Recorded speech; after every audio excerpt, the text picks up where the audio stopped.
2005년 일본 주식시장에서 전대미문의 사건이 터집니다. 그리고 그 사건을 기회로 삼아 단 하루 만에 무려 200억 원이 넘는 돈을 벌어들인 한 남자, 그는 누구일까요? 평범해 보이는 이 남자는 바로 BNF입니다. 아르바이트로 번 돈 약 2천만 원으로 투자를 시작해 불과 8년 만에 자산을 약 2천억 원으로 만들었고 지금은 4천억 원 이상을 굴리는 전설적인 트레이더로 남아 있습니다. 그는 어떻게 평범한 백수에서 세상을 놀라게 한 전설이 될 수 있었을까요? 2005년 12월 8일에 일어난 그 사건은 일본 증권 시장을 발칵 뒤집어 놓았습니다. 일본 대형 증권사 미즈호 증권이 제이컴이라는 신생기업의 주식을 매도 주문하는 과정에서 치명적인 실수를 저지른 겁니다. 원래는 60일만 엔에 1주를 매도해야 했지만 실수로 1엔에 60일만 주를 매도하는 말도 안 되는 주문을 넣어버린 건데요. 여기에서 더 큰 문제는 제이컴의 전체 발행 주식수가 14만 5천 주에 불과했다는 점입니다. 즉, 존재하지도 않는 주식수를 시장에 내던진 셈이었죠. 당연히 시장은 대혼란에 빠졌습니다. 투자자들은 무슨 일이 벌어진지도 모른 채 공포에 휩싸였고 제이컴의 주가는 순식간에 바닥을 뚫고 하한가로 직행했어요. 미즈호 증권은 뒤늦게 실수를 알아채고 급히 주문을 취소하려 했지만 당시 일본 거래소 시스템 규정상 일단 체결된 주문은 취소 불가였기 때문에 이미 돌이킬 수 없는 상황이 되어버렸습니다. 이 극도의 혼란 한복판에서 단 한 사람, 이 상황을 기회로 바꾼 인물이 있었습니다. 바로 오늘 영상의 주인공이죠. BNF는 평소 700개가 넘는 종목을 동시에 모니터링하고 있었고 시장에서 비정상적인 움직임이 발생했을 때 누구보다 빠르게 감지할 수 있는 사람이었습니다.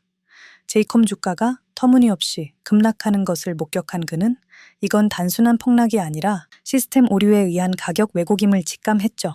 자신이 보유하고 있던 투자금의 절반, 약 420억 원 이상을 제이컴 주식 매수에 과감히 투입합니다. 엄청난 리스크를 감수한 과감한 승부수였겠죠. 그리고 몇 분 후 시장은 반응했습니다. 미즈호 증권의 실수가 시장에 퍼지자 공포에 질렸던 투자자들도 하나둘 제이컴 주식을 다시 사들이기 시작한 겁니다. 바닥까지 떨어졌던 주가는 순식간에 35% 이상 급반등했고 BNF는 당일 전량 매도에 성공해 하루 만에 20억 엔 한화로 약 200억 원이 넘는 어마어마한 수익을 거두게 됩니다. 이때 BNF가 하루 동안 매수한 제이컴 주식은 회사 전체 발행량의 41.4%였습니다. 일본 금융 규정상 특정 회사 주식의 5% 이상을 보유하면 반드시 대주주 공시를 해야 했죠. 결국 은둔형 천재 투자자였던 BNF는 이 대주주 공시를 통해 처음으로 세상의 이름을 드러내게 됩니다. 사람들은 충격에 빠졌습니다. 아무도 몰랐던 백수 청년 투자자가 단 하루 만에 200억 원을 벌고 한 회사의 대주주가 되어 있었던 것입니다. 이 놀라운 사건을 계기로 세상은 처음으로 은둔형 천재 트레이더 BNF라는 존재를 알게 됐죠. BNF라고 알려진 그의 정체는 일본에서 태어난 코데카와 타카시입니다. 존경하는 해외 트레이더 빅터 니더호퍼의 이름에서 이니셜을 따 닉네임을 만든 건데요. 빅터 니더호퍼는 미국 전설적인 트레이더였고 가격 패턴을 읽어내는데 천재적인 재능을 가졌던 인물이었어요. BNF는 대학교 다닐 때 우연히 빅터 니더호퍼 관련 책을 읽고 깊은 인상을 받았다고 해요. 그 무렵 아르바이트로 모은 2천만 원으로 주식 투자를 시작했고 얼마 지나지 않아 과감히 대학을 중퇴하고 전업 투자자의 길을 걷게 됩니다. 친구도 학업도 취업도 놓았던 그는 스스로를 백수라 부르면서 오로지 모니터 앞에 앉아 주식 차트와 씨름하는 나날을 보냈죠. 세상과 단절된 외로운 시간, 그 누구에게도 기대지 않는 생활은 몇 년이나 이어졌습니다. 돈을 잃을까봐 조심하는 대신 시장을 몸으로 느끼고 가격이 움직이는 패턴을 읽어내는데 집중한 거예요. 그러던 2005년 제이컴 오발주 사고가 터진 겁니다. 그는 약 420억 원으로 한 회사의 대주주가 되며 세상에 드러난 천재 트레이더가 되었지만 그의 생활 방식이 바뀐 건 아니었어요. BNF는 일본의 한 방송에 출연해 약 2천억 원에 달하는 자신의 계좌를 공개하기도 했지만 그 후에도 여전히 대중 앞에 자주 나서는 일은 없었습니다. 거대한 부를 손에 넣었지만 운전면허조차 따지 않았고 해외여행도 가본 적이 없었습니다.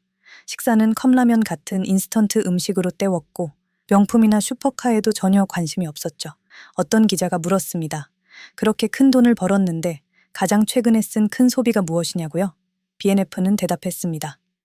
ウィを2台買ったぐらいですか。닌텐도 게임기를 샀다고요. 그냥 그게 전부래요. 돈을 벌어도 사치를 부릴 생각은 단 한 번도 없었던 BNF에게 일본을 넘어 세계적인 기업가 손정혜 회장이 직접 손을 내밀기도 했습니다. 소프트뱅크 손정혜 회장은 야후 재팬을 성공시키고 알리바바에 초기 투자해 세상을 놀라게 한 투자자이며 수많은 기업들의 무릎을 꿇린 인물입니다. 그 손정희가 BNF에게 자산 운용을 맡아달라는 제안을 하기도 했습니다. 아마 대부분은 망설임 없이 승낙했을 겁니다. 손정희가 손 내민다면 그 자체가 인생이 바뀌는 기회니까요. 하지만 BNF는 단호하게 거절했습니다. 남의 돈을 굴리는 것에는 전혀 관심이 없었던 겁니다.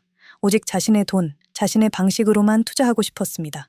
그는 그렇게 세상과 거리를 두고 지금도 조용히 오직 투자에만 몰두하는 삶을 이어가고 있습니다. BNF는 경제학도, 경영학도 배운 적이 없어요. 전문 투자 업계에서 일해본 적도 없습니다. 그런데 그런 그가 불과 8년 만에 우리 돈으로 2천억 원이 넘는 자산을 만들어냈다는 거. 여러분들은 믿기시나요? 어떻게 이런 일이 가능했을까요? BNF는 언론 인터뷰나 온라인에 남긴 글에서 자신의 투자 방법을 조금씩 드러낸 적이 있어요.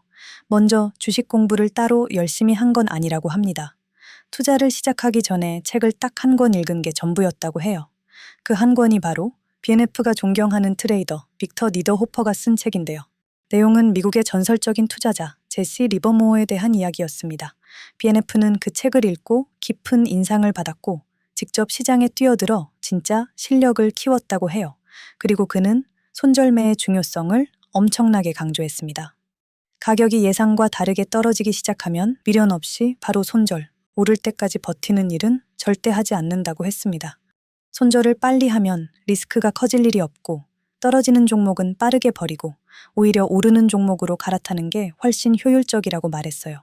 또 익절할 때도 기계적으로 몇 퍼센트 이익 나면 파는 식이 아니라 차트 흐름이나 시장 상황을 보면서 유연하게 수익 실현했다고 합니다. 자, 지금부터 BNF가 실제로 사용했던 매매 기법을 알려드릴게요. BNF는 하락 추세에 있거나 급격히 떨어지는 종목을 찾았습니다. 그냥 아무 종목이나 고른 게 아니었어요. 먼저 차트 설정부터 합니다. 차트 상단에 있는 지표 추가 버튼을 클릭하고 EMA라고 검색해서 지수 이동 평균을 추가해주세요. 추가한 다음 설정에 들어가서 길이를 25로 바꿔줍니다. BNF는 25일 이동 평균선을 기준으로 삼았거든요. 그 다음에는 상대 강도 지수를 추가합니다. 다시 지표 추가를 눌러서 상대 강도 지수라고 검색하고 차트에 올려주세요. 마지막으로 MACD를 추가합니다. 추가한 다음 설정에 들어가서 모양 탭으로 이동한 뒤 막대 그래프만 남기고 이동평균선과 시그널선을 체크 해제해주세요. 여기까지 하면 기본 세팅은 끝났습니다. 이제 본격적으로 어떻게 매매했는지 볼게요. BNF는 현재 가격과 25일 이동평균선 사이 거리가 얼마나 벌어졌는지를 가장 먼저 봤습니다. 차트 왼쪽에 있는 거리 측정 도구를 이용해서 현재 가격과 이동평균선 사이의 거리를 재보세요. 만약 이동평균선 대비 현재 가격이 20%에서 35% 정도 떨어져 있다면 BNF는 관심 종목으로 봤습니다. 물론 시장 상황에 따라 기준은 달라졌습니다. 예를 들어 상승장에서는 20%나 25%만 벌어져도 충분했고요. 하락장에서는 30%에서 35% 이상 벌어져야 충분하다고 봤어요. 단순히 이동평균선 이격만 보지는 않았겠죠. 가격이 많이 떨어졌다고 해서 무작정 매수하는 건 아니었어요. 추가로 상대 강도 지수인 RSI 지표를 함께 활용했습니다. RSI는 가격의 과열 또는 침체 정도를 나타내는 지표인데요. BNF는 이 RSI 수치가 과매도 구간인 30 이하로 내려간 종목만 골랐습니다. 즉, 이동평균선에서 멀어져 있는 데다가 투자자들이 지나치게 비관적인 상황이 겹친 종목을 찾은 거예요. 이런 상황에서는 반등할 가능성이 높다고 본 거죠. 그리고 마지막으로 그는 MACD 히스토그램의 색 변화도 중요한 매수 타이밍 신호로 사용했습니다. 보통 빨간색에서 녹색으로 전환되는 시점은 하락세가 멈추고 추세가 반전될 가능성을 시사하는 구간인데요. BNF는 이 신호를 보조지표 삼아 이미 조건이 맞는 종목이라면 더 확신을 갖고 매수에 들어갔습니다. 단순히 MACD 선이나 시그널 선이 아니라 막대 그래프, 즉 히스토그램에 색 변화만 남기고 나머지는 지워두고 봤다고 해요. BNF가 매수할 때 체크했던 조건은 이렇습니다. 첫째, 차트가 하락 추세이거나 급락 중인지 확인. 둘째, 이동 평균선과 현재 가격 사이 거리가 20% 이상 벌어졌는지 확인. 셋째, 상대 강도 지수가 과매도 구간에 들어와 있는지 확인. 넷째, MACD의 막대 그래프가 빨간색에서 녹색으로 바뀌었는지 확인. 이 네 가지가 모두 맞으면 BNF는 과감하게 매수에 들어갔습니다.